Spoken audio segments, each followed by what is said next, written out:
Salut la team rentable, bienvenue dans cette section business. Aujourd'hui, on va parler d'immobilier dans la section business. Pourquoi? Comment? Je sais pas. Jingle.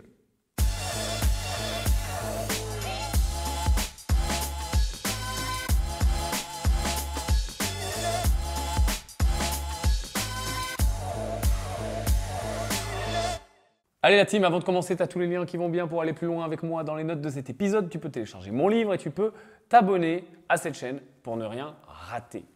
Alors pourquoi j'ai voulu te parler d'immobilier dans la section business? Parce que finalement il y a une section immobilier, ça aurait été quand même plus simple. Parce que j'ai envie de te parler aujourd'hui d'immobilier comme un business, car l'immobilier est un business comme les autres. Je le répète assez, pour moi, tout simplement ça se gère comme un business, ça se réfléchit comme un business, ça fonctionne comme un business, ça rapporte de l'argent comme un business, il y a une pensée long terme comme un business, il y a une évolution au fil du temps comme un business. C'est vraiment très similaire au business.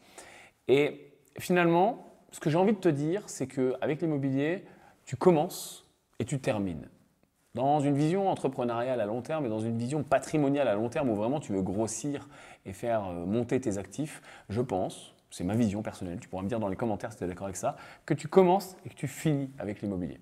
Pourquoi tu commences? Parce que, on le sait, l'immobilier, en France en tout cas, c'est ce qu'il y a peut-être de plus simple, de plus accessible à la personne qui se lance de zéro, qui veut grossir et qui veut rapidement générer des revenus, générer de l'argent, faire du patrimoine, faire du cash. On a assez de témoignages de gens qui réussissent alors qu'ils sont très jeunes, parfois ils sortent à peine de leurs études, parfois ils sont même encore étudiants, ils arrivent à acheter des biens, ils arrivent à faire du cash flow. J'en ai des dizaines, si ce n'est pas des centaines d'exemples dans mes clients.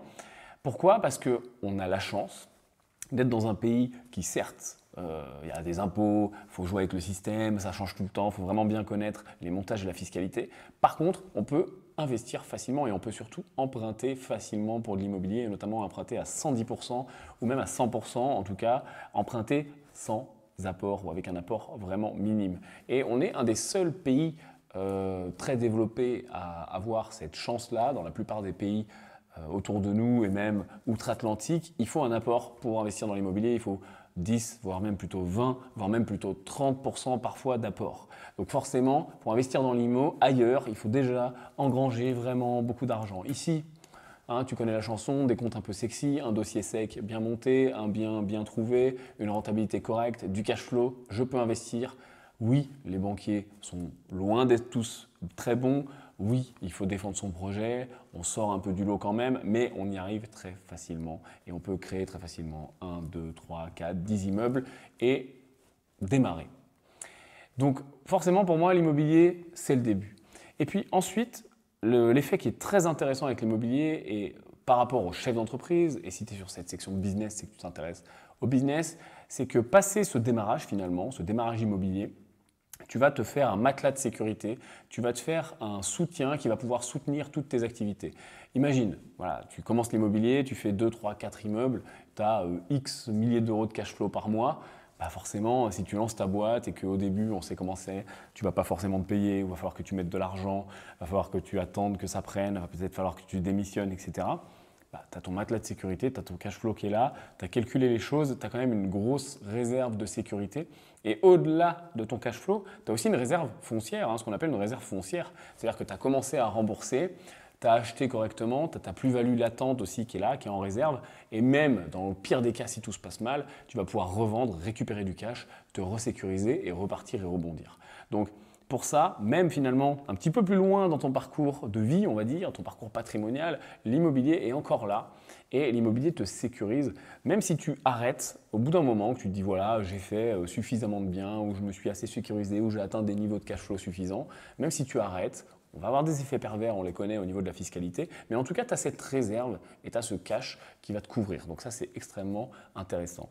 Et à la fin, pourquoi à la fin? Parce que finalement, on le sait, toutes les plus grandes fortunes du monde détiennent de l'immobilier, toutes les plus grandes fortunes du monde font de l'immobilier. Alors on le fait plus du tout pareil sur la fin de son parcours, entre guillemets.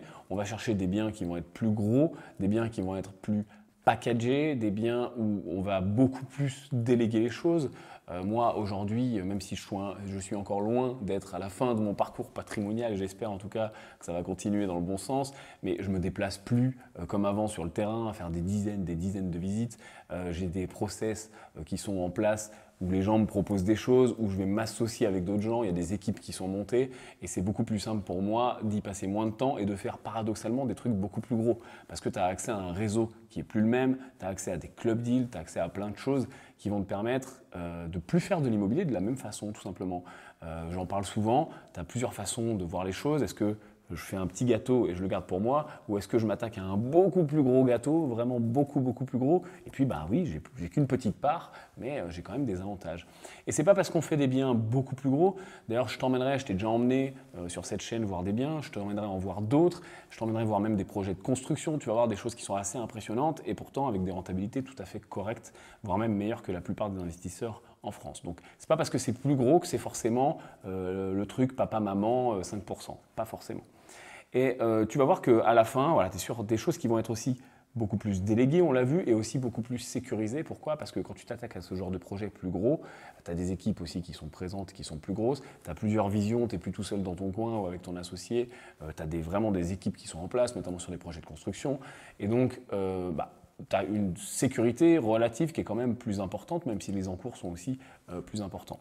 Et puis souvent, tu vas faire de l'immobilier beaucoup plus en société, beaucoup plus de façon patrimoniale. Tu as des holdings qui vont pouvoir entrer dans le jeu, tu vas pouvoir optimiser fiscalement, et plus ton patrimoine grossit, et plus tout ça prend de l'ampleur, et plus la charge va se répartir efficacement, et moins tu vas être impacté par un éventuel problème, par un éventuel défaut.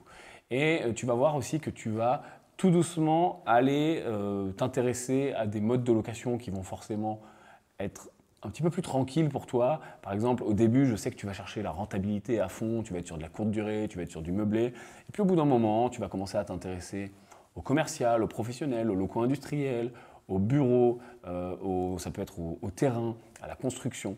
Et c'est plus du tout le même mode de location. Et pareil, c'est un mode de location qui va peut-être être moins chronophage ou en tout cas beaucoup plus délégué et qui te permettra de continuer. Quoi qu'il arrive, je pense que l'immobilier reste une classe d'actifs absolument géniale, que ce soit au début, au milieu ou à la fin de ton parcours patrimonial. Dis-moi ce que tu en penses dans les commentaires. Apporte ton pouce à l'édifice pour soutenir cette section business et je te dis à plus.